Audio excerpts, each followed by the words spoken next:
Okay. Hello student, कैसे हैं आप लोग। मैं इंटीग्रेशन आपको पढ़ा रहा था और इंटीग्रेशन में पहली प्रॉपर्टी मैं बताया था। पहली प्रॉपर्टी बताने के बाद उसका हमने प्रूविंग आपको बता दिया था। इसके बाद properties and algebra of indefinite integral के कुछ प्रॉपर्टी जो है बच गए थे, उसको मैं डिस्कस कर रहा हूँ। उस प्रॉपर्टी को इसको याद रखना है और इसकी मदद से आप इंटीग्रेशन के क्वेश्चन को आसानी से सॉल्व कर सकते हैं। तो चलते हैं। पहली प्रॉपर्टी मैं डिस्कस कर दिया था, फिर भी मैं पहली प्रॉपर्टी को लिख दिया हूँ आपको रिकॉल करने के लिए। तो पहली प्रॉपर्टी ये है आपका, देखिए यहाँ पे स्क्रीन पे कि जो D by D x integration of F X D x की वैल्यू जो होती है वो एफ एक्स होता है। ये आपको मैं डिस्कस किया था। और दूसरी बात ये बोले थे कि या एफ डैश एक्स का इंटीग्रेशन, कोई फंक्शन है उसको डिफ्रेंशिएट करेंगे और इंटीग्रेट करेंगे तो हमको वही फंक्शन फिर से क्या हो जाता है, मिल जाता है। इस तरह से मैंने आपको पहली प्रॉपर्टी डिस्कस कर दिया था। अब हम आते हैं सेकंड प्रॉपर्टी पे। सेकंड प्रॉपर्टी ये कहता है कि अगर किसी दो इंटीग्रेशन या ऐसे भी कह सकते हैं कि दो फंक्शन का अगर समअप है तो उसका इंटीग्रेशन कैसे हम फाइंड करेंगे। समअप भी हो सकता है या दो फंक्शन का, दो या दो से अधिक फंक्शन का क्या हो सकता है, सब्ट्रैक्शन भी हो सकता है। तो इसको कैसे करते हैं, इसको कैसे रिजॉल्व करते हैं, इसका तरीका होता है कि क्या इसको हम अलग अलग कर सकते हैं।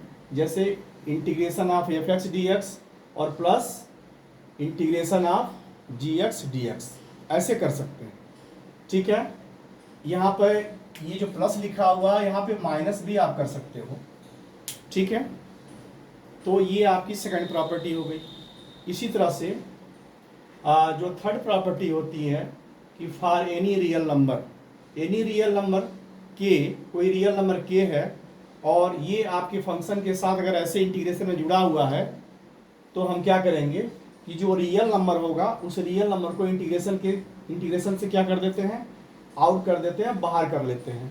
तो इसको हमने क्या किया, बाहर कर लिया और फंक्शन को क्या किया, एफ एक्स डी एक्स करके, और इसको हम क्या कर सकते हैं, इसको इंटीग्रेट कर सकते हैं।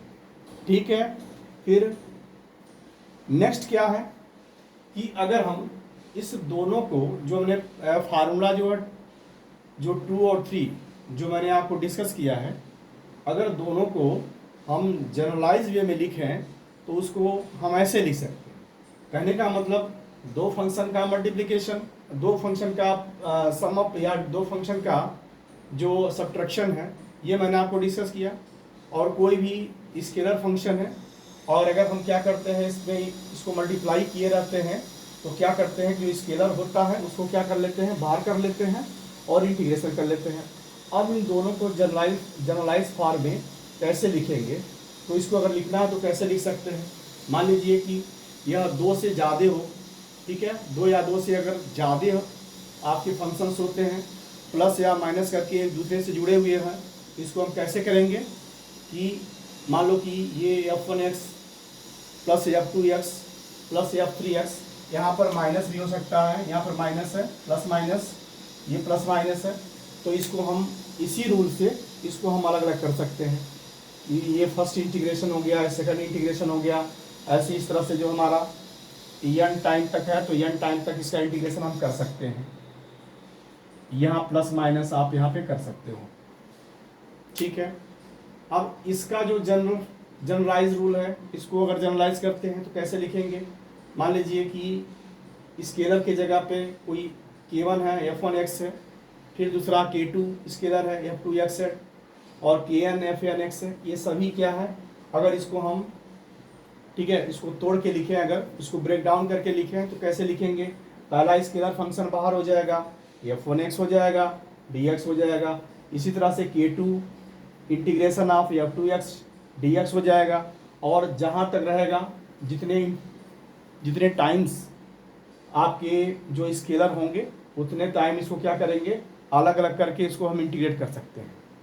ठीक है, तो मैं उम्मीद करता हूँ कि आपको जो properties and algebra of indefinite integral ये आपको समझ में आया होगा, और आप इसको अगर आप समझते हैं तो निश्चित रूप से आपके जो इंटीग्रेशन के जो चैप्टर हैं वो आप बेहतर तरीके से आप सॉल्व कर सकते हैं। ठीक है, तो हम फिर इसके आगे नेक्स्ट वीडियो में जो क्वेश्चंस होंगे एनसीईआरटी बेस्ड जो क्वेश्चन होंगे 7.1, 7.2, 7.3 इसको हम डिस्कस आपको कराएंगे नेक्स्ट वीडियो में। ठीक है, थैंक यू। ओके ओके बेटा, चलिए ठीक है।